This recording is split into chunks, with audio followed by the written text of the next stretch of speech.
About 25 minutes after the hour, back with the Fox News Alert, where President Trump promptly responding to the terror attack in Spain yesterday, offering his condolences and support, tweeting this: "The United States condemns the terror attack in Barcelona, Spain, and will do whatever is necessary to help. Be tough and strong. We love you." So what steps should he take to avoid any future attacks? Here to react, we've got the former governor of Arkansas, 2012 Republican presidential candidate and Fox News contributor, Mike Huckabee. Mike, good morning to you. Good morning, Steve. Good morning, Abby and Todd. Great to be with you. Good to see you too, sir. There's troubling news regarding this, and that is apparently, according to the authorities, our CIA told Spain 2 months ago that Las Ramblas neighborhood is ripe as a terror target. And yet yesterday, it seemed like it was just another day there. What do you make of that? The tragedy that we see all over Europe is that the unfettered immigration policies, which have really just allowed people to come in without any vetting, has resulted in disaster. We've seen it in France and in Belgium. We've seen it in the UK. We've seen it in Germany. Now we see it in Spain. And it's a great tragedy. People have been so critical of President Trump because he wanted to have a vetting process for the United States.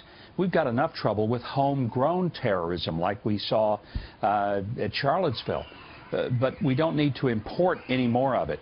And I think someday Europe's got to wake up and realize that when you invite people in who do not share your values, who do not share your future and interest, you've just got to say, you're not coming. Yeah, I mean, he gave a strong message, the president did, about standing by our allies, doing everything we can to help.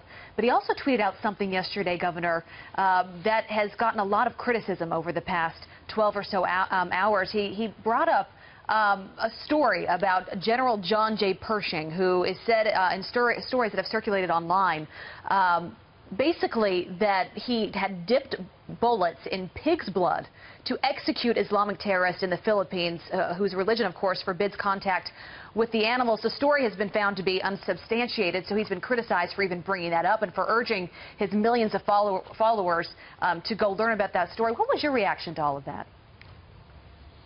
Well, I'm just convinced that no matter what Donald Trump says, no matter what he does, the critics are going to line up and pile up. If he says something, that if he says, "God bless you," they'll beat him up for using the term God. You know, Donald Trump is an impulsive person who says things that come to him at the moment. That's what his Twitter account is about.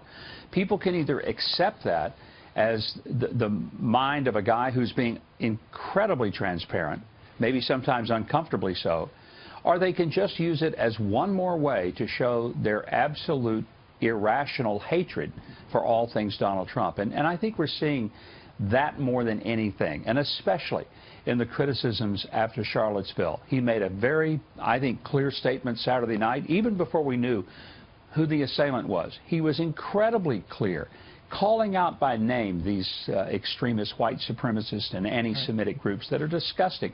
He did that. I don't know what else he can do, because these people are not going to be happy. They don't want to be happy. They want to be angry and hate Donald Trump, and they're going to find a way to do it. Well, Governor Huckabee, let's take that a step further now. Is there anything that the president can do with regard to open borders, with regard to travel bans, things along those lines, to convince people who don't agree with him? In other words, how many more Barcelonas, Frances, i.e. on and on and on, how many more of these do we need? Well, none. And I think that's the point. And the steps that he has taken have already resulted in declining by half of the number of illegal immigrants coming into this country just since he took office. That's dramatic in its turnaround. Federal authorities are being given the authority to do their jobs. We're ending sanctuary cities. People ought to be standing up and applauding. This is a president who takes American security seriously. Thank God for that. Sure. One other component, Mike, is the fact that, you know, we don't know exactly who the people are who perpetrated this attack over in Spain. We know that they're looking at a cell of about a dozen people, which would suggest it's really big. But we don't know whether or not they actually had contact with ISIS or they simply radicalized themselves via the Internet. The Internet is a very powerful tool for good and, in this case, for bad. One of the challenges I think we've got to issue to Internet major companies and the social media giants like Facebook and Twitter, often which are the communication links for these radical groups, is if they're going to censor guys like me for putting out a Christian message, and they have before.